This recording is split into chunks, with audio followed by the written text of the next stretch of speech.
Hi, welcome back to Cooking with Canines at Old Tavern Farm.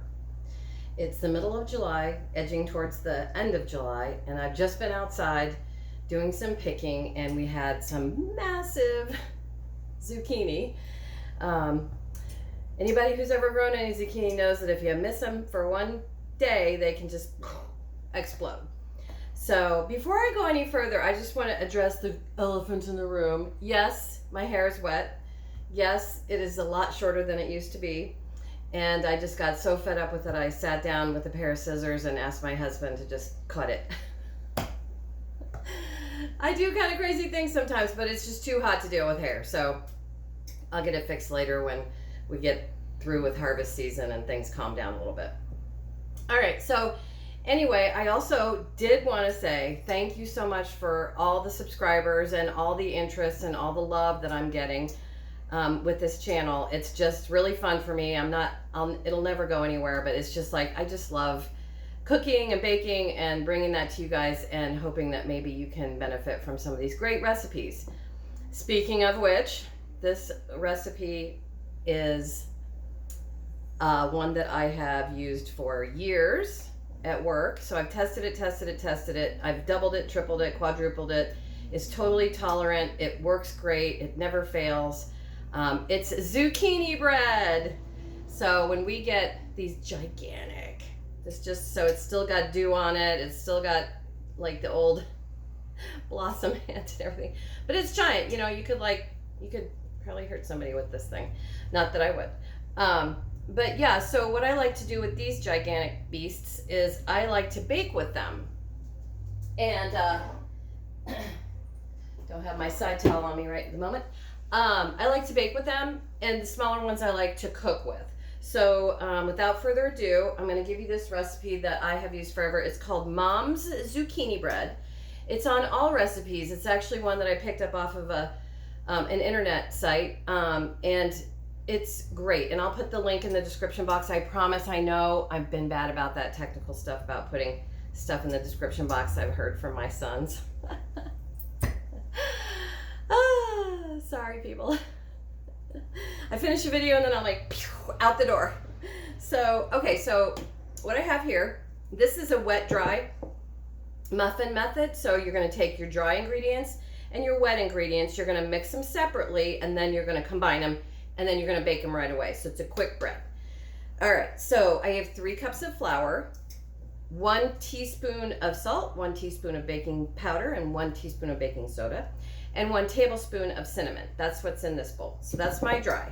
So I'm just gonna take a whisk and kind of whisk that up a little bit. Back in the day, we used to have these, or these sifter things that usually were rusty, and they were like from the 40s, or they were made of tin. I don't know, they were kind of icky. The screens underneath were all clogged with flour. Remember those? Come on, you guys. Remember your home ec labs? It's like, oh, you had the like 60s maple cabinets with the, you know, the drawers, you know, with the like things in there that were like all, oh, yeah.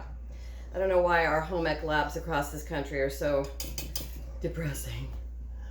But that's okay. We'll carry on, soldier on, Americans, in your home ec labs. All right, so this is all whisked, okay? Then I'm going to take my wet ingredients, and I'm going to take 3 eggs, and I'm going to add 3 teaspoons of vanilla to that.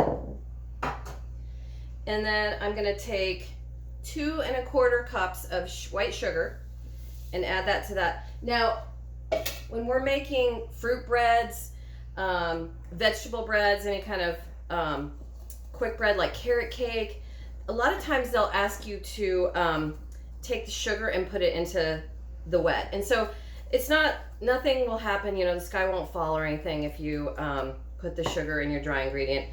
But the trick is that the sugar is, there's a scientific name for it and I can't think of it at the moment, but sugar attracts water.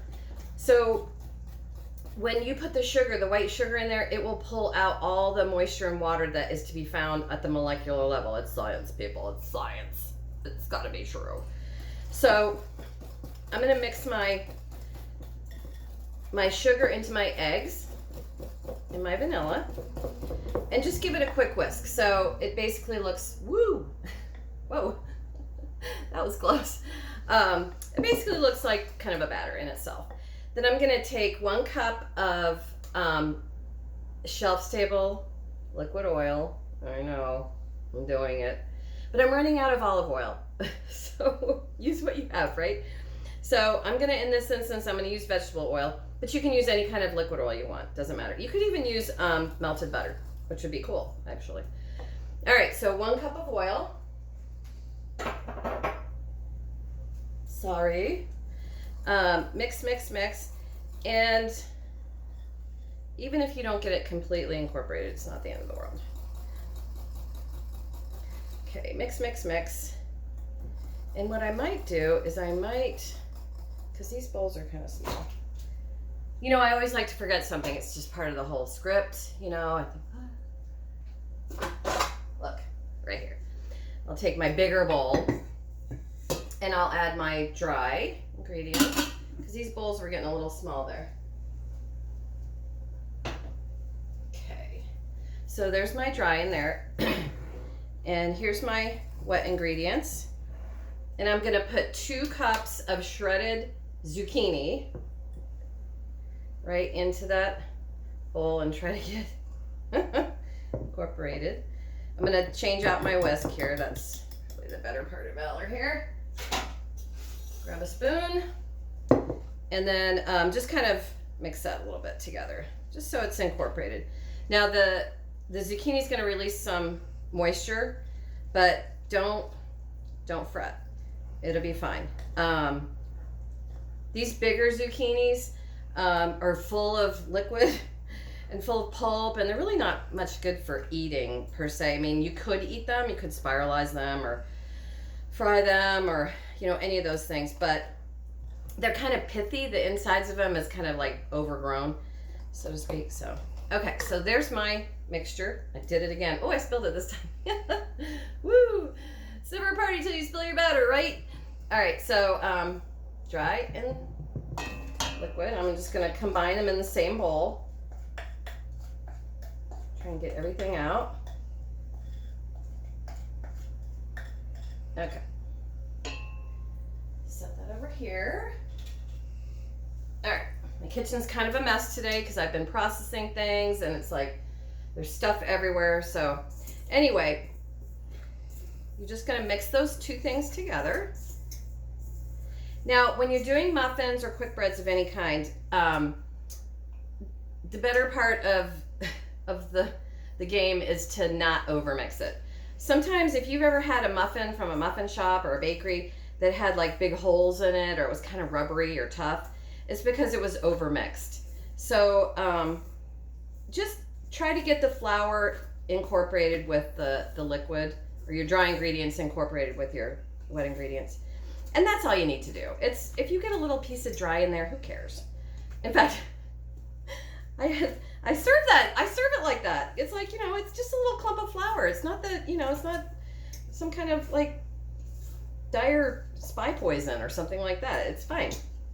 A student come to another coworker and say, "What's this in the little?" And I was like, "It's just flour. It's fine. Here, let's just take it out and it's fine."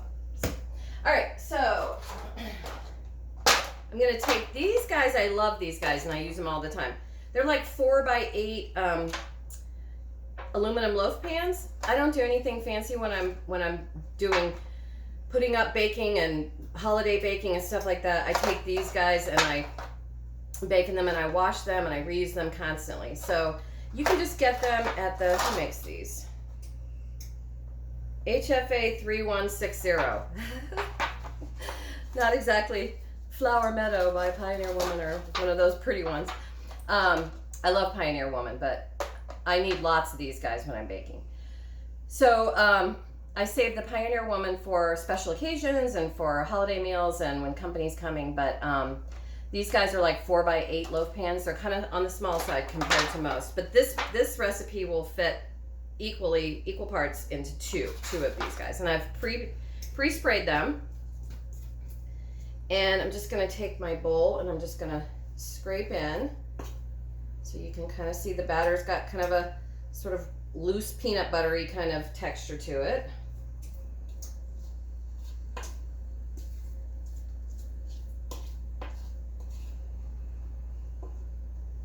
then I'm gonna switch implements.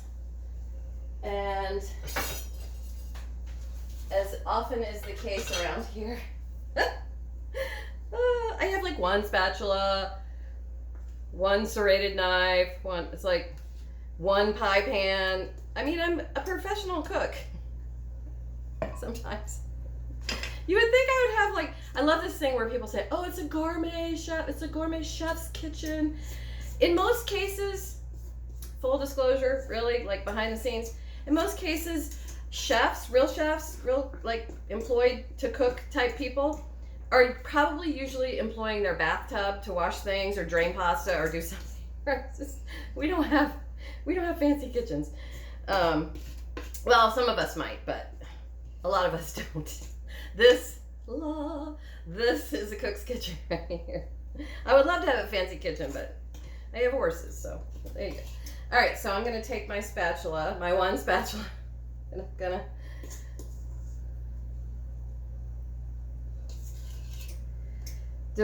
finish dividing this. Okay, so, and I was reminded by my mother this week.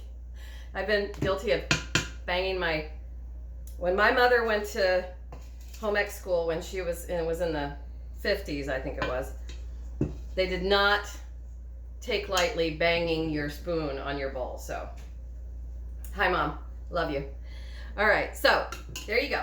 So what you're gonna do is you're gonna bake these at 350 for about 45 or 50 minutes. You wanna go straight from the pan right into the oven and get those going because it's a quick bread and you need the oven heat to make it spring up. So I'm gonna set these over here on the side and then I will put them right into the oven as soon as you guys go off and do your gardening. But this is what you're gonna come up with. It's a really delicious, now I do put walnuts in mine and I'll show you. I use just raw walnuts. This is just one I got at my local little market in the next village up. You can do pecans, you can do chocolate chips, you can do white chocolate chips would be really good. You can put dried cranberries in there. You can do whatever you want. Those are called, that addition is called add-ins. So you can put whatever add-ins you want into your breads. A lot of times I don't put nuts in it because I'm used to baking and cooking for people with allergies. So I tend to leave the nuts out unless I know for certain who's gonna be eating it. So yeah, but people love nuts in their zucchini bread, banana bread, all that. So anyway, I'm going back to work. Thank you for visiting. Virtual hugs. Hug, hug, hug, hug, hug, hug, hug. Eat your zucchini bread. It's good for you. Bye-bye.